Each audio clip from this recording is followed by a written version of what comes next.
libreng sakay, paakyat ng Antipolo, Pateresa. Libre lang po.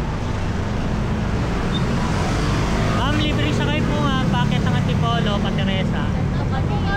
Sayang. Sayang naman, libre sana eh. Libre po, libreng sakay. Ma'am, libre ma'am. Libreng sakay, paakyat ng Antipolo. Ikaw po ma'am, libre lang, pa Antipolo, paakyat, Teresa. Kayo sir, libre lang.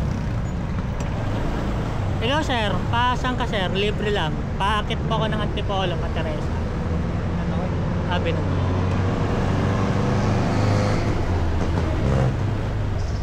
Sir, libreng sakay. Paakyat ng Antipolo, pa Teresa. Libre lang po. Saan po kayo sir? Sabi naman. Kayo po ma'am, libre lang. Pa Antipolo po.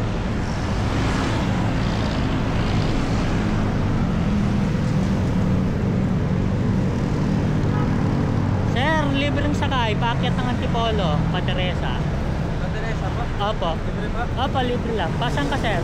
Pasang ka? Sa solid lang po. Saan banda? Teresa rin ba yun? Libre lang sir. Nalilibre talaga ako ng sakay. Narinig mo ba ako sir? Opo. Pauwi na rin kasi ako sir. Nanlilibre talaga ako ng sakay pag pauwi na ako. Sige po. Salamat po. Sige sir. Ano, pauwi na rin kayo sir? Opo, kakauwi lang galing trabaho. Trabaho. Sa Binondo po ako nagtatrabaho. Tapos stay in. Opo, stay in. Ano bang trabaho mo dun sir? Sa construction lang din po yun. Construction. Nag-installer po kami. Tapos sa tile. Kaya asawa na ba sir? Wala pa naman. Meron na po. Meron na. Ilang taong ka na ba? 25 yan. Mahirap may asawa sir eh, no? Oo, kikilos ka talaga. Kailangan talagang magtrabaho. Di ba pwede umasa sa iba. Kung pwede nga lang ganito sir, no? Kaso mahal eh. Mahal na nun. Simula Binondo hanggang dyan. 500 na gastusin. Wala ka nang wala ka nang may uuwi. Bis na may pasalubong ka pa sir, no? Wala na. Dito na lang din ako ya. Ito lang sir? Opo. Salamat ya. Ano mo yung page ko sir para makita mo? Sige po.